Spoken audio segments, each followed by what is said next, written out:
Hey guys, what's up? It's Shakia. I am here to do my update for week 17. I know I'm supposed to do a week 17 update on Sunday when I turn 18 weeks.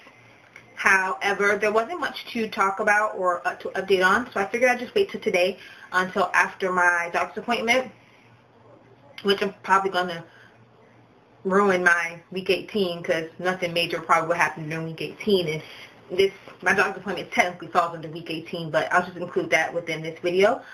Let's see. So, got my little notes. As far as symptoms, my weight fluctuates between 182 and 184. It lingers around 183, so I think that's pretty much a general consensus of just weight gain. So I've gained about 3-4 pounds. If I weigh myself after I've eaten or anything like that, it fluctuates up to like 184, but the general consensus is about 183. So I've gained about 3-4 pounds, somewhere within there. The pain that I was feeling in my abdomen has subsided. I don't get that anymore, so I'm guessing that was just my abdomen muscles just loosening up to make way for the uterus, because I don't really feel it to where I feel like I've done crunches. But I do get the round ligaments within the pelvic region, and I feel very crampy. They're like really sharp pains to where I feel like the baby is tugging at its umbilical cord or something, and it's like I just feel like it's about to rip itself out of my womb. And so that's like the only thing. But I really only get that when I'm laying in certain positions. I am prone to sleeping on my stomach. Like I said before, I kind of use my body pillow to compensate for that when I want to turn on my belly to kind of elevate it. But for the most part, I really just don't like laying on my side. I get really bad cramps and really bad pains when I lay on my side, so I don't really like doing that. But it's something I have to get used to, because eventually I won't be able to turn on my stomach at all. So I have to kind of get used to it. Other symptoms, headaches. Guys, I'm getting it bad when it comes to headaches. I have a headache, it seems like every day, but it's probably more like every other day. Sometimes it is back-to-back days, and I'll have a break, but sometimes they're just a gnawing, like a dull gnawing pain, to where it's not as, painful. It's just aggravating because it lasts all day and it won't go away. I don't care what I do. I can attempt to eat, take Tylenol, take iron pills, and it just doesn't go away. And sometimes it's the point where I'm in pain, so I am crying like a baby. And it just sucks. And I brought it up to my perinatal today, what my boyfriend did, and she said to bring it up to my doctor, my OBGYN, and maybe she'll have to refer me to a neurologist. So I'm hoping that's not the case, but if it is, I just hope it's not something like that bad to where I have to see a specialist just for my headaches. But they get pretty bad. Now, my next, symptom, I came on here to share the good, the bad, and the ugly. So, I mentioned the video before, and I'm pretty sure other women do. They have to wear panty liners because of they experience an excess of cervical mucus. Well, I have that as well, but I also have to make sure that I wear a panty liner and and have them handy for another quite embarrassing symptom. If I laugh too hard, if I cough, if I sneeze, I tinkle on myself. And it is very embarrassing. Like, I could have just gone to the restroom and just emptied my bladder, but if I sneeze, sure enough, it's going to come out. And it is just horrible, and I just feel like, ugh.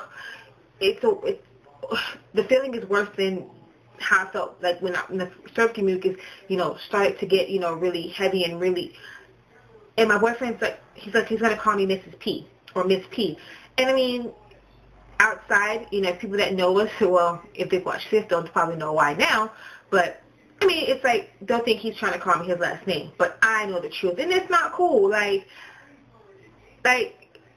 And it's very, like, I'm very sensitive about it. Like, I mean, I appreciate him, and he's, you know, he's very comforting with it. He's like, that's just a part of pregnancy, but that's nasty, and it bugs me.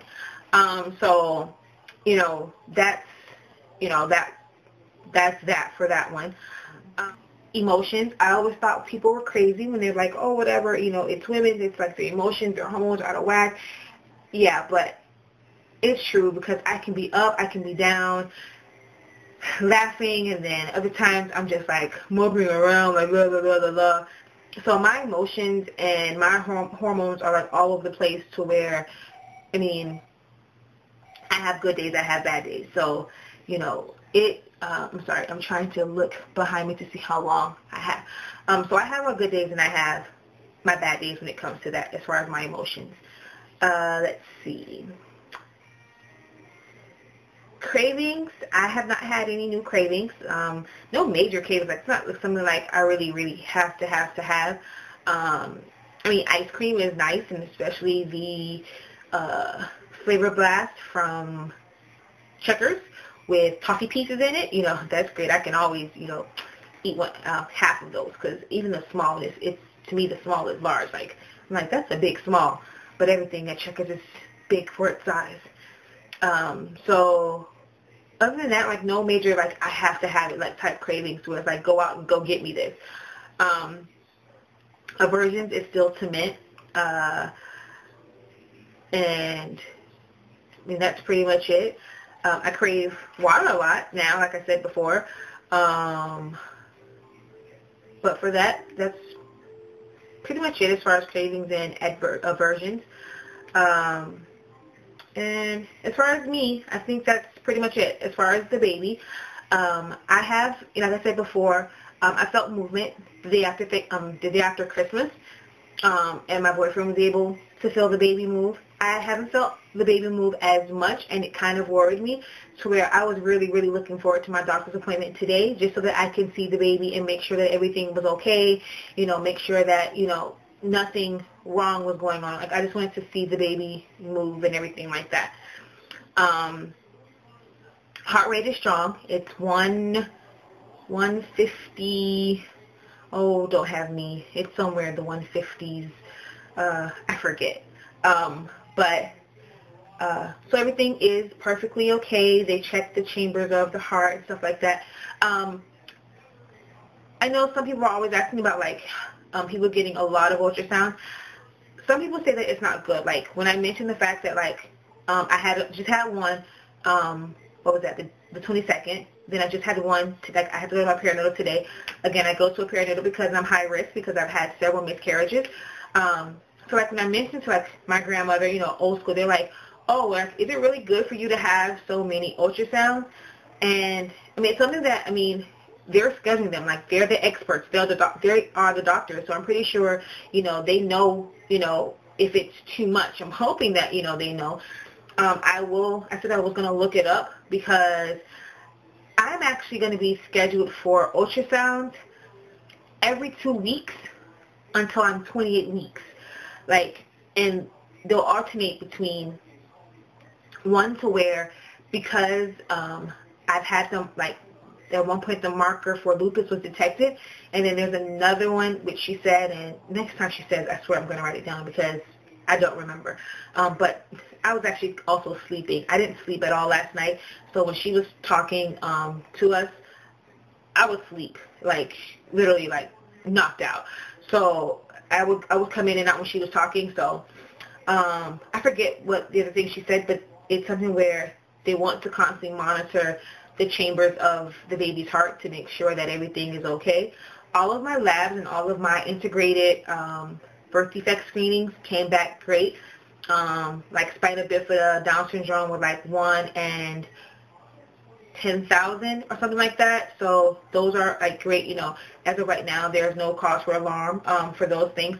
But I have to go in 2 weeks. I'll go to where it is mainly to check the baby's heart and to check my cervix to make sure that the length of it is good and everything's good with my cervix. Then, 2 weeks after that, it's another anatomy scan.